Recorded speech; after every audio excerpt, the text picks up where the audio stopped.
The creation of movement, breathing life into objects, is a dream as old as man himself. Automats have existed for thousands of years, but the development of mechanical timekeeping in the 13th century gave them a fuller lease of life. The old watchmaker's tools were rudimentary, but with great patience and skill, they succeeded in creating spring-driven mechanisms whose cams gave an appearance of life itself. These master craftsmen did not stop at the mere measurement of time.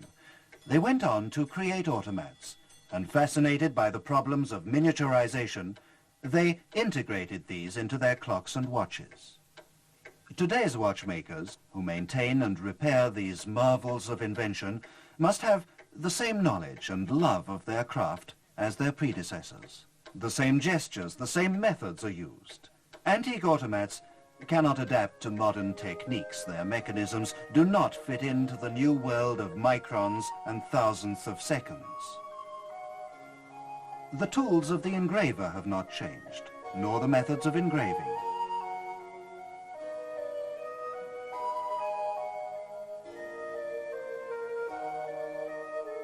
Watches were designed to be objects of beauty, decorated in gold with elegant tracery.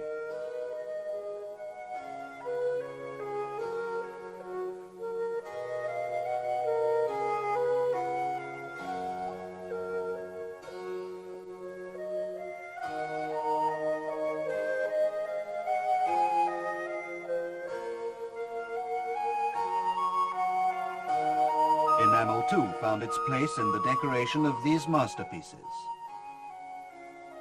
The enamelist's art was identical in many respects to the work of miniaturists, a form which is again attracting interest. Gold leaf, so thin you can almost see through it, and how fragile. Applied to wood, the gold leaf defies time itself, conferring eternal youth.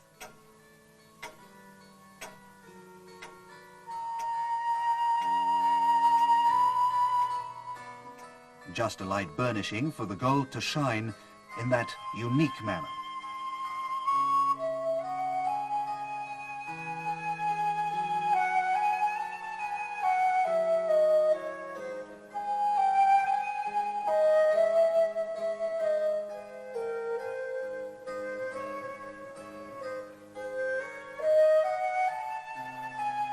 Precise, sensitive gestures carried out thousands of times. And each time, a new flower is born. Painted in glue, this design will also get its coating of gold leaf.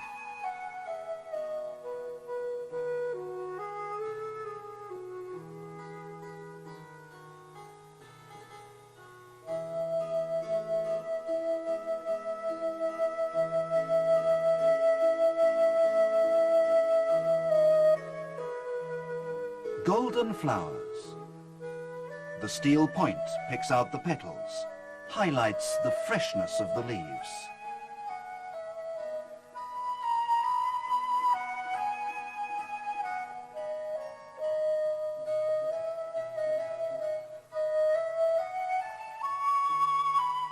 Exuberant, temperamental clocks decorated with bronze, molded, carved and gilt.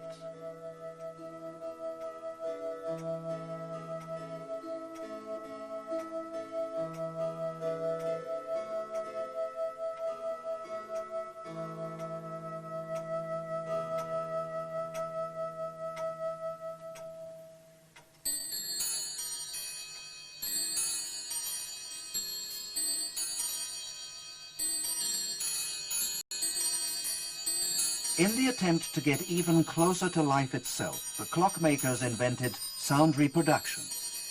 The cylinders carry a birdsong. Minute pins activate bell hammers, a technique applied later to music boxes.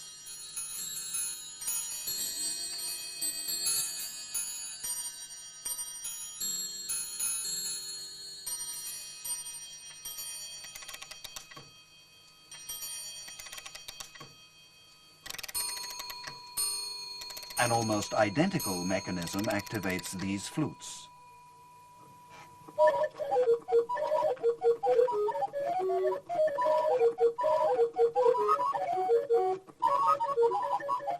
To the artists of the past who pooled their talents to produce such masterpieces, to those today who restore and watch over them, to all these craftsmen of dreams, we dedicate this film.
To conjure time and defy space, let us enter the secret world of automats, opening our minds to the dreams of their creators, joining in the dance to the sound of music boxes.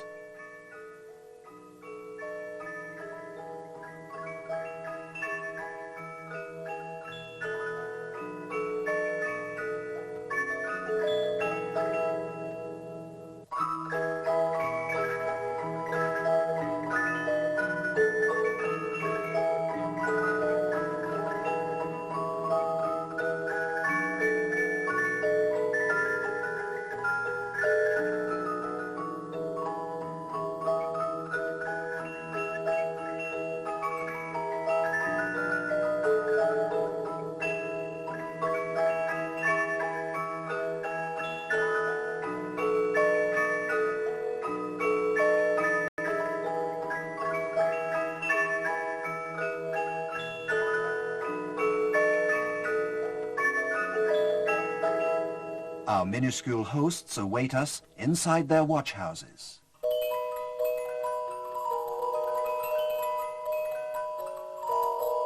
Painted dancers, golden musicians,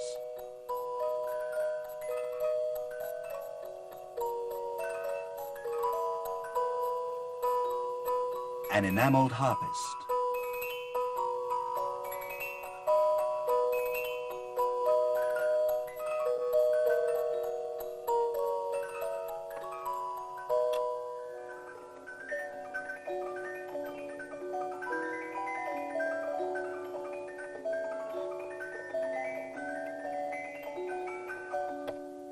But these watches remain true to their basic function, a constant reminder of the passage of time.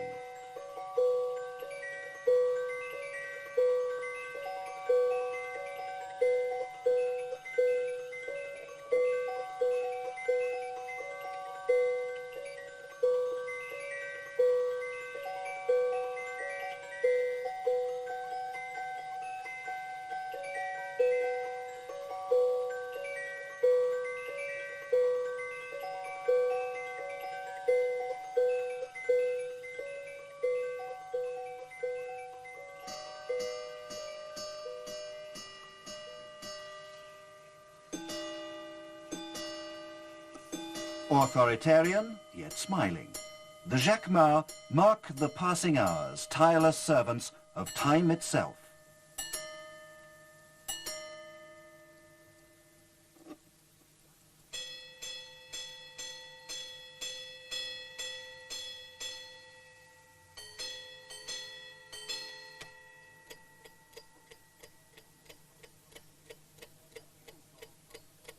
And you, bold Roman, what watch are you calling?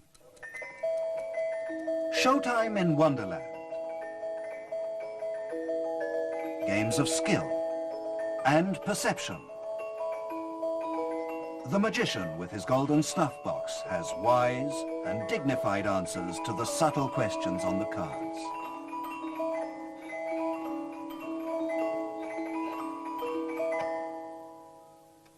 And from the top of his clock, the illusionist goes through his routine, the same for more than a century.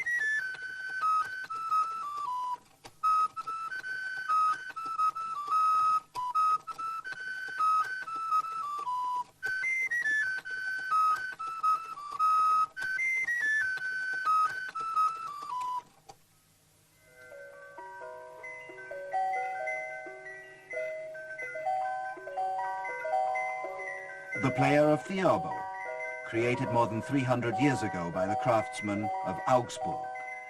What strange spirit hides beneath the elegant features of this young lady? Why, it is the wicked witch, stooping and wrinkled. What curses is she cooking up now?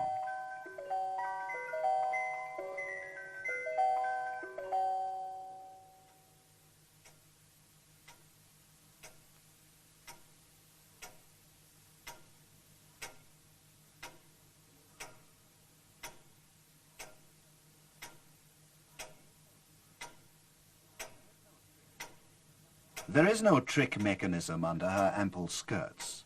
Leaning on her two sticks, she is really walking.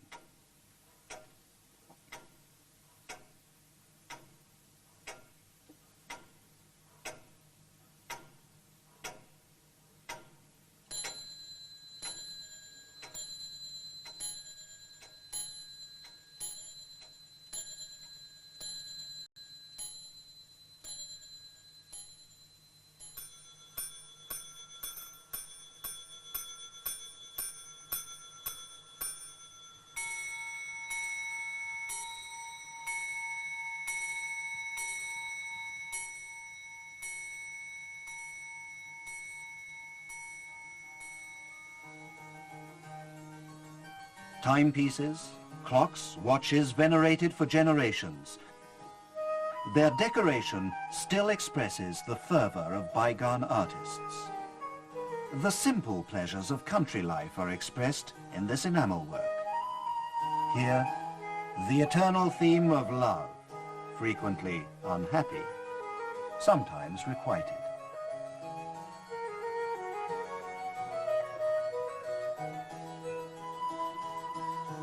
Dreams of the Grand Tour and distant lands are revealed in this unique and prestigious creation of the brothers Rocha in Geneva at the beginning of the 19th century.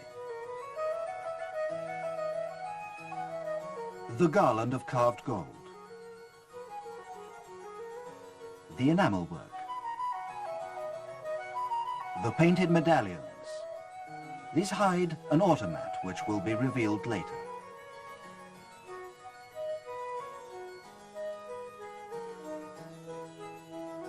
Here, a mirror worthy of its task.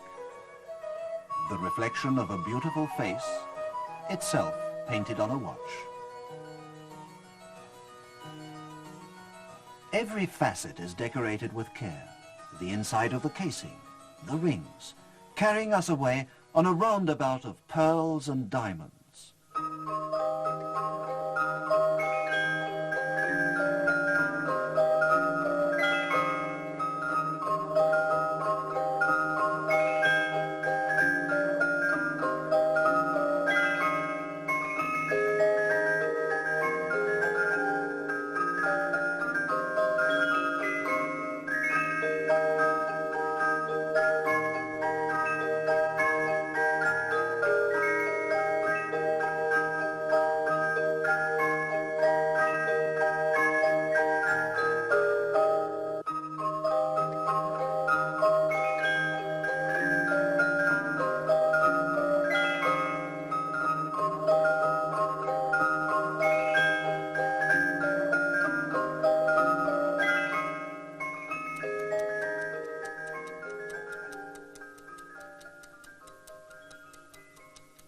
a glimpse at the watch movement itself, almost indiscreet.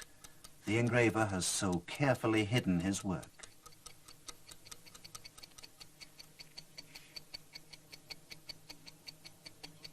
These movements imposed their own discipline on the artists who decorated them, a discipline of form and size.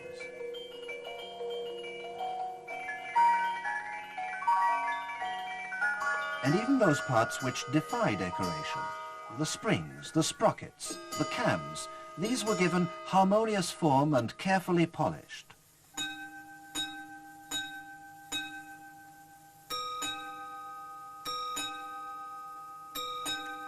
Already in these early creations can be discerned that unbridled passion for precision, which still today holds true in the art of watchmaking. The destiny of these fabulous movements is to live a secret life, keeping the watch hands turning on time, animating the scenes on the outside. The chimes are the sound of the blacksmith's hammer beating the anvil.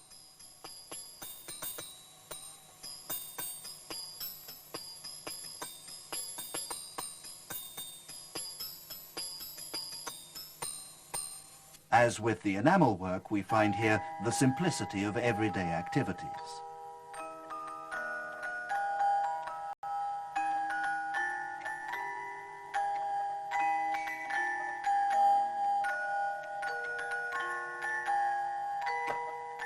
Responding to our curiosity, the secret of this well-stocked river is revealed.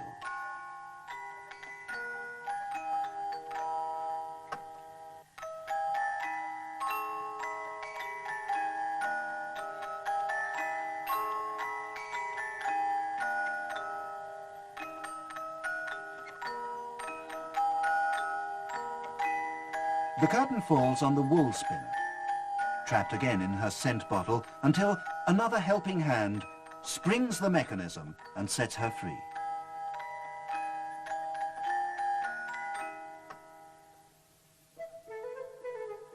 And what's this? A weapon?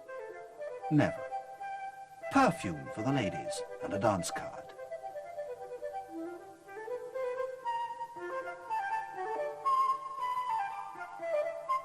An arm fitting for a female hand.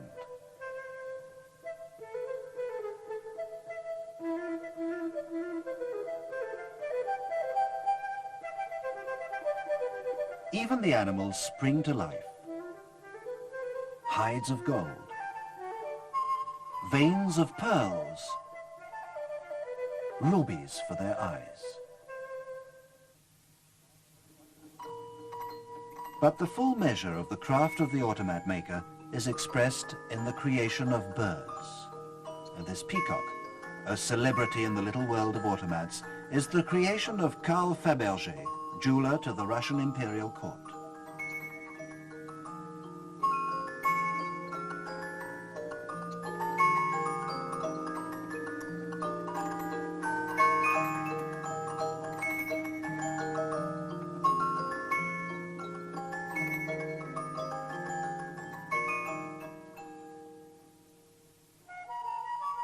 It was also Fabergé who signed this masterpiece.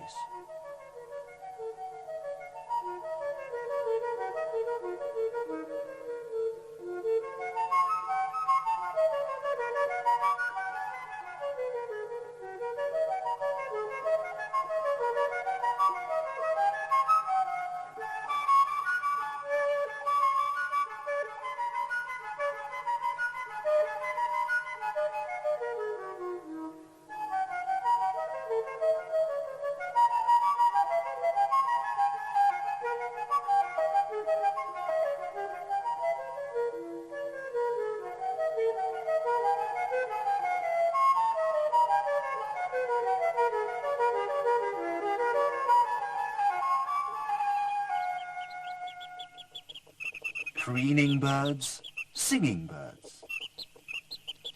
This one springs from the head of a cane.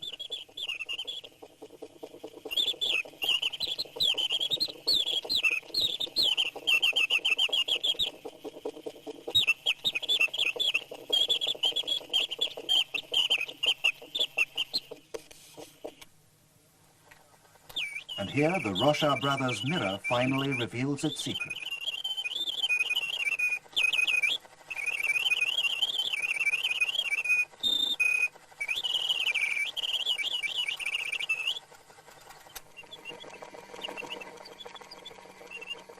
Hummingbirds' feathers, brought to life by the automat. A spring and cans, and for the song, a pair of bellows and a slide whistle.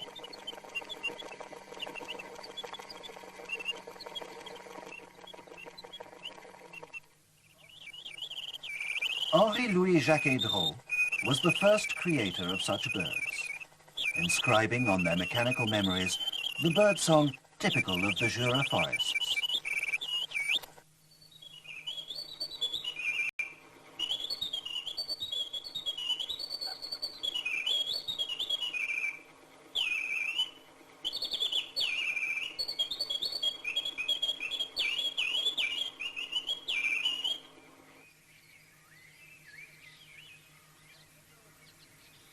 The show is over.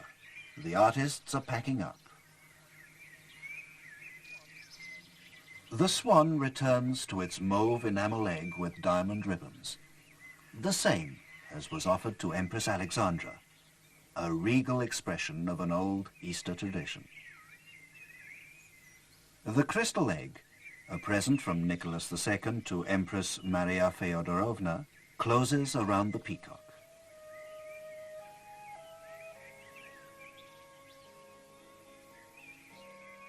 And the whole castle sleeps, encompassed in the necklace of winter in the Jura Mountains.